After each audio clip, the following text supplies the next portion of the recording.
రామ్ నారాయణ రామ్. ఈ ప్రత్యేక ఎపిసోడ్లో మేము జాతి మరియు మతం గురించి మాట్లాడబోతున్నాము. ప్రకృతి మనందరినీ సమానంగా సృష్టించింది. ఎవరికి ఎలాంటి వివక్షత ఇవ్వలేదు. కానీ భూమిపై జీవించేవారైన కొన్ని ఆధ్యాత్మిక గురువులు మనుషులను వేరు వేరు జాతి మరియు మతాలలో విభజించారు.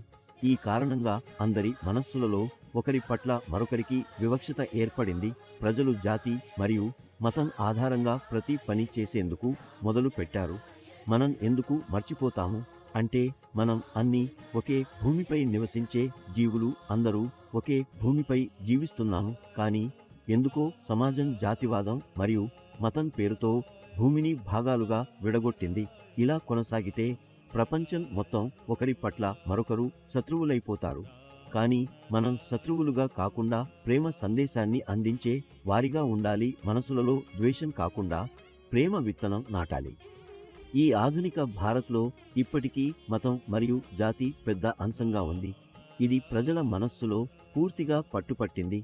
ఇది ఇంత దీర్ఘంగా పట్టుపట్టిందని చెప్పడానికి కారణం ప్రధానంగా పలు జనసంఖ్యలు దీనిలో చిక్కుకుని ఉన్నాయని, ప్రతి ఒక్కరిని వారి కార్యాల ప్రకారం, ప్రకృతి ప్రకారం తిరిగి సమర్థించుకుంటే ప్రధానంగా ప్రతి వర్గం, ప్రతి ప్రాంతం సమస్యల సగం నుంచి ఎక్కువ భాగం సులభంగా పరిష్కారం అవుతుంది.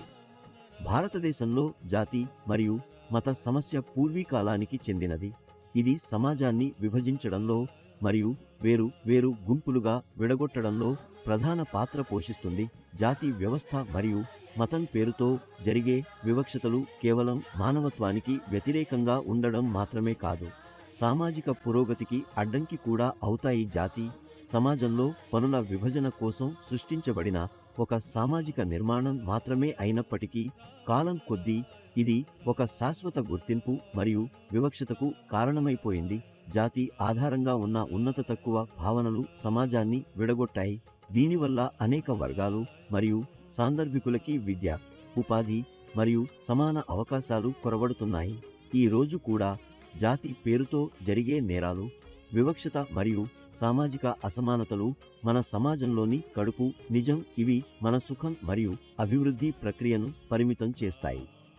మతం మొదట ఒక వ్యక్తి యొక్క ఆత్మిక మరియు నైతిక అభివృద్ధి కోసం ఉద్దేశించబడింది.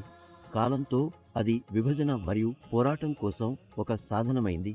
ఈ రోజు మతాన్ని రాజకీయాలలో ఓటు బ్యాంకు కోసం ఉపయోగిస్తున్నారు. ఇది మత సహిష్ణుత మరియు అసహిష్ణుతకు ప్రోత్సాహం ఇస్తుంది. జాతి మరియు మతం వివక్షతను తొలగించడానికి మనం ప్రకృతిని అప్పగించి సమయానికి రామ్ నారాయణ రామ్ అనే మంత్రంతో కలవడం చాలా ముఖ్యమైనది. జాతి మరియు మతం సామాజిక మరియు ఆత్మిక అభివృద్ధి సాధనాలు కాకుండా ఇవి కేవలం మనసుల్లో ద్వేషాన్ని పెంచుతాయి. ఈ రోజు జాతి మరియు మతం సామాజిక అసమానతలు మరియు పోరాటాల కారణంగా మారాయి. ఇప్పుడు సమయం వచ్చి మనం ఈ వివక్షతలను తొలగించి సమానవాద, మతనిరపేక్ష, ప్రగతిశీల సమాజాన్ని సృష్టించాలి. ఇది మనం మనలోని విశ్లేషణ, మనసు వినటం, ప్రకృతితో కలవడం మరియు రామ్ నారాయణ రామ్ జపాన్ని సాధారణంగా చేయడం ద్వారా మాత్రమే సాధ్యమవుతుంది. ప్రకృతి మేలు, మతం మరియు ప్రతి వ్యక్తి దీనిని అర్థం చేసుకోవాలి. ఒక వ్యక్తి రామ్ నారాయణ రామ్తో చేరుకున్నప్పుడు జీవితం ఒక కొత్త దృక్కోణం పొందుతుంది. అదే కొత్త దృక్కోణం మనకు కొత్త శక్తిని ఇస్తుంది మరియు జీవితాన్ని విజయవంతంగా మార్చుతుంది. రామ్ నారాయణ రామ్ ద్వారా మనకు ఎప్పుడూ ఈ బోధన ఉంటుంది.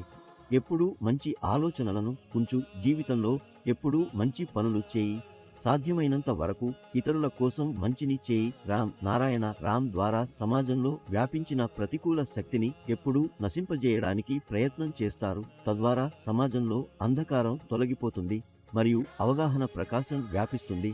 రామ్ నారాయణ రామ్తో చేరి ప్రజల జీవితం విజయవంతం అవుతోంది మరియు వారు నిరంతరంగా విజయం పథంలో ముందుకు పోతున్నారు.